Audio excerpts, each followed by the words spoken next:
I'm Sales Team Turnaround Specialist Jeremy DeMerchant, and each week I bring sales leaders like you experts and insights that will help you level up your leadership, motivate like a master, and ultimately crush your comp plan. If it's time to raise the bar on your team's performance, then it's time for Sales Team Rescue. Welcome to Sales Team Rescue, episode number 116. I'm your host, Jeremy DeMerchant, and today I want to talk about dealing with a complex sales process. Now, having a sales process when you've got one or two items to sell, not so tough. But when you get into more complicated sales process or a scenario where you've got multiple solutions, it can be very challenging to get your message really honed in. And in my experience, this isn't all the case, or always the case. But in my experience, I've found that if you sell multiple products or services that kind of serve different niches, it can be very challenging to hone in on that marketing message. And the only way to really get one that encompasses everything you do is to create one that's fairly high level. So, for example, if you're focused, and let's just say you sell training services for baseball players, and you also have some items like you sell equipment as an extreme here. That's pretty easy, right? You can talk about how ultimately your goal is to help people be better baseball players.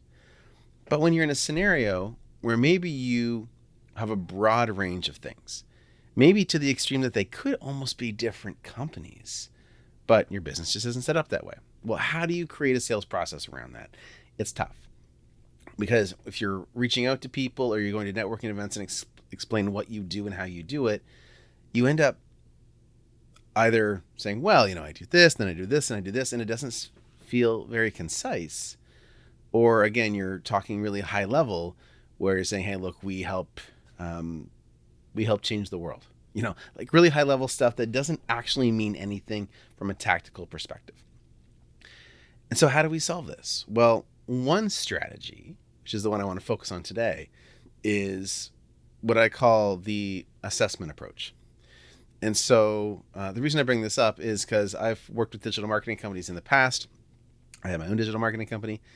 And right now, I'm partnered with a company that has digital marketing services. That's one aspect of it.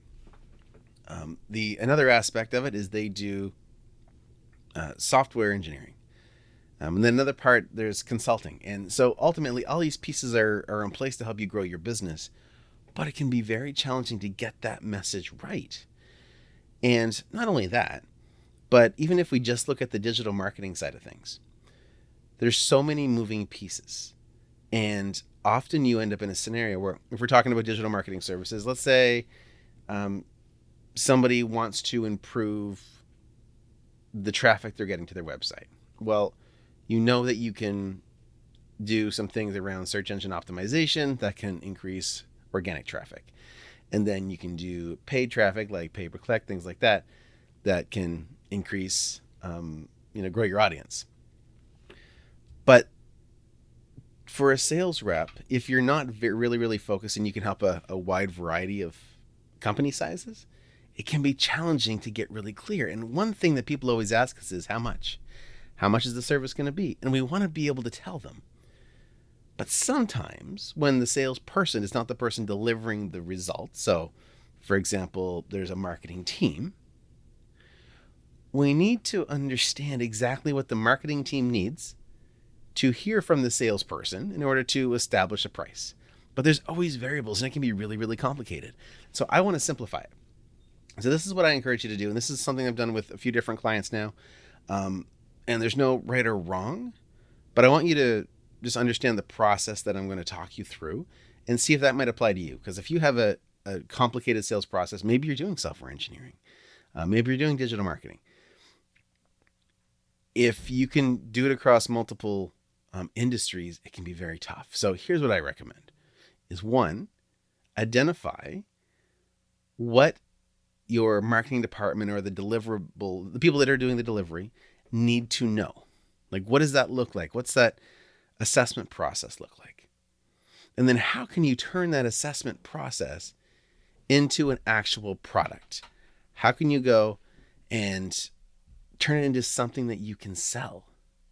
Because this is what we want to do. If you know that you need a significant amount of information, then there's no point in trying to go back and forth between your prospect and your marketing department or whoever the delivering department is and drive yourself nuts. And you don't need to be a total expert at SEO and pay-per-click and all these other pieces if we're talking digital marketing or in software engineering.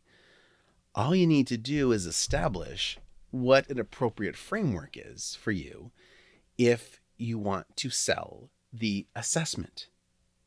Okay, does that make sense? So you know that your department, whatever it is, needs this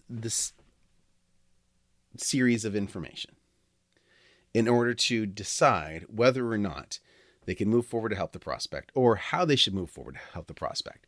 And that will determine what the cost is going to be. So if you can then sell the assessment, and there's a few ways that you can play with it as well after that, but if you can sell the assessment and give your prospect something valuable from that, say some kind of takeaway, then, even if they decide not to move forward with you, at least your team hasn't done a bunch of work for free. Now, one way that you can actually increase the likelihood that they move forward with you, and this is already probably done a little bit because you probably have an increased level of trust in a scenario where you said, you know what, you're doing great, but we need to understand exactly what's working and what's not before we can see how to help you. And that's going to gain more trust anyway. However, one thing that will often increase the likelihood of you converting that person from that paid consult, essentially, to investing their money in the long-term service is having a portion or all of the fee for that assessment applied towards the services that you give.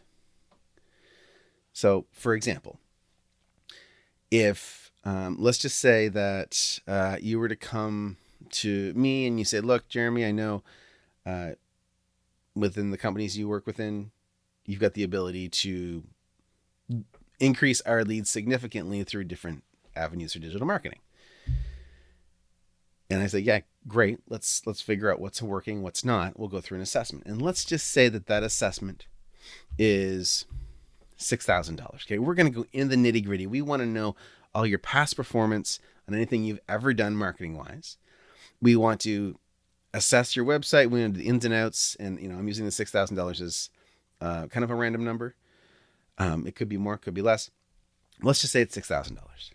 Okay. And then at the end of the day, we come back after we do the full assessment. We come back with this beautiful report that gives the good, the bad, and the ugly of what your current situation is. And if you move forward, let's say 50% of that would apply to your to the services rendered. So in that scenario, you actually incentivize the person to move forward. Does that make sense? Now you could do 50%, you could do 100%. It's up to you, and you got to figure out your numbers and your metrics. But ultimately, that's what it comes down to. Okay, so that's the strategy. Take the assessment so that your team's not just working for free trying to put together a proposal, but have the prospect invest in that assessment. And that's going to give you the ability to find the information you need while getting that initial financial commitment, like a micro commitment. And then allowing a portion of that to apply to the rest of the deal is going to make it easier for that to convert. Okay, so hopefully that makes sense.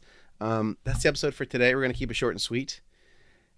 If you have any questions, reach out to me. You can contact me and my team at salesteamrescue.com. If you want to catch the replay of this show or any others, that's also at salesteamrescue.com. And if you want to book a call with me or my team to go over and see where you're at from a sales team perspective, from lead generation, or just ultimately closing more sales and making bigger impact, that form is as well at salesteamrescue.com. Okay, guys, so that was episode number 116. Thanks so much for listening, watching. If you are listening on the podcast, please make sure you subscribe, and would love a review. If you are watching on YouTube, subscribe, like, give us a review, comment below, let me know you're here. And I want to make it a point to read every comment that we get and put what are the questions you have down in the comments. What do you want to see? What do you want to hear? What do you want to have us cover? Because ultimately, I want to help you increase your sales. Ideally, double them within the next 12 months. So how can I help you do that? Okay, guys, that's it for today's episode. Remember, get uncomfortable, get results. I'm Jeremy DeMerchant. Cheers. Thanks for joining me. Let's keep the conversation going. You can find more episodes and a link to join our online community over at salesteamrescue.com. If you haven't already, be sure to hit subscribe and give the show a review to help us reach more sales leaders like you. If you'd like our support in creating your own high-performance sales team, book a call with us at salesteamrescue.com.